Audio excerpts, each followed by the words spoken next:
All right, hello wine drinking people. We are back with more of what I had to drink yesterday. And one of my favorite wineries just walked in the door the other day. Well, Vietti, one of my favorite, well, the Piedmont, my favorite area in the wine world. Vietti, one of the greatest wineries of the Piedmont, so how could they not be one of my favorite wineries? Anyways, we have done events with the Corrado family in the past. Great people. The Castiglione Barolo is the greatest value.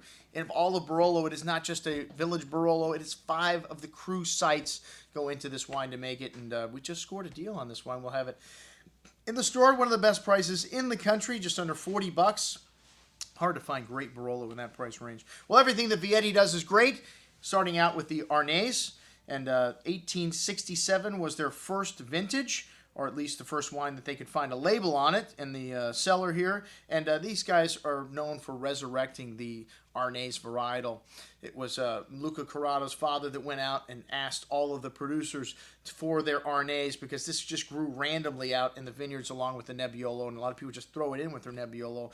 And, you know, the acidity in a white grape can help to fix the color in a red grape, so it can be a little good for it. But, you know, ARNEIS makes a very interesting wine by itself, and really bright and fresh bouquet, white flowers, green apple, lime, citrus fruit here, chalky, minerally notes, really fresh and whimsical wine on the palate, and a lot of that minerality from the Piedmont and that terroir really showing through. A little bit of a ginger ale-like quality showing on the finish of this wine, maybe a little spritz. Very good stuff, the 2010 ROERO ARNEIS from Vietti at 24 bucks. All right, the Dolcetto di Alba TREVIGNE. Dolcetto is a grape that I have very little time for, but I would have to say that Vietti's even do Dolcetto well. Blackberry, dark cherry fruit on the nose, notes of that pretty violet floral nuance you get from Dolcetto. A good deal of that blackberry, dark berry fruit showing. Some dry tannin showing up on the finish, though. One of the things I don't like about Dolcetto is kind of rough tannic finish on most of them, and not enough fruit, and just not enough of the other things that I love about the Piedmont wines. But this was a very good example of this varietal for 23 bucks.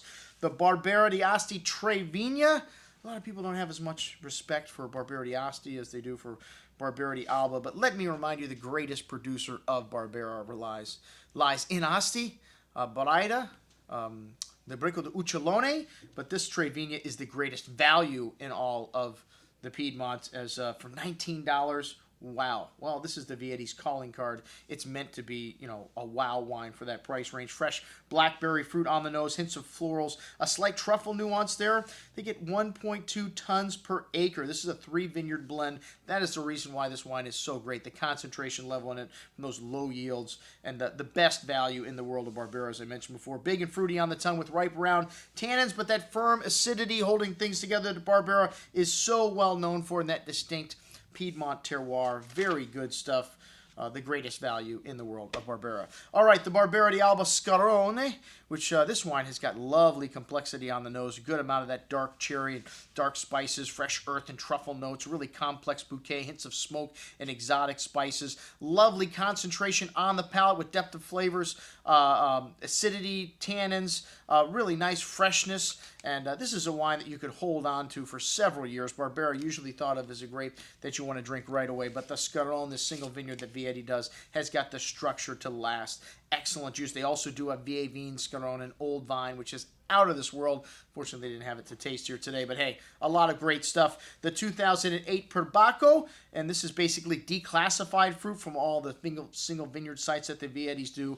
So, you know, it's just like their Barbera. This is one of the greatest values in the Nebbiolo market. Nice amount of that fresh floral note. You get some exotic spice, some red cherry berry fruit, a hint of mint and kind of red licorice. Really nice complexity for a entry-level Nebbiolo. One of the best values, as I mentioned, you're going to find in the world of Nebbiolo. Lovely spice and floral notes showing through on the finish, along with that lovely red cherry fruit. Some dry tannin showing up, but hey, this is Nebbiolo, folks.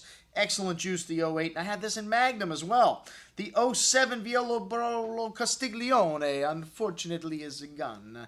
They have 2008 now in stock, but this is a blend of Brunate, Lazzarito, 5 Grand Cru sites, and really lovely, pretty red cherry liqueur-like fruit, a host of fresh floral and exotic spices, hints of truffles, a nice structure and depth of flavors on the tongue. This 2007 vintage, a great vintage in the Piedmont.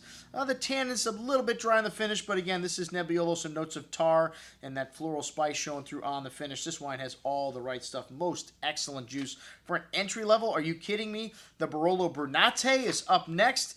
This is a small parcel of Brunate that Corrado's bought last year. Always been one of the most sought-after wines from Barolo, and an exotic array of herbs, mint, dried flowers, rose petals, a great deal of ripe, juicy red cherry berry fruit, some lovely fresh earthy notes, tar, black spice, really complex bouquet here. Very juicy wine on the palate, just lots of layers, wonderful concentration, exotic spice, tannins, really huge, but has a lot of everything else. This is killer juice. The Lazzarito Barolo 2003, a really hot year, somewhat plagued by the heat. This wine had a lovely ripe cherry liqueur-like fruit, lovely licorice spice, exotic floral and spice notes, really fresh and fruity vintage from the Piedmont. Some tannins still showing here, but really drinking nicely right now. A lot of these 2003s drying out a little bit with the fruit on the finish, but excellent juice nonetheless. The Moscato di Asti, one of my favorite wines from the Piedmont. This is the soda pop of wines, and I've never met a person that does not like Moscato di Asti. Fresh peach and green apple fruit on the nose, white flowers, kind of lemon blossoms.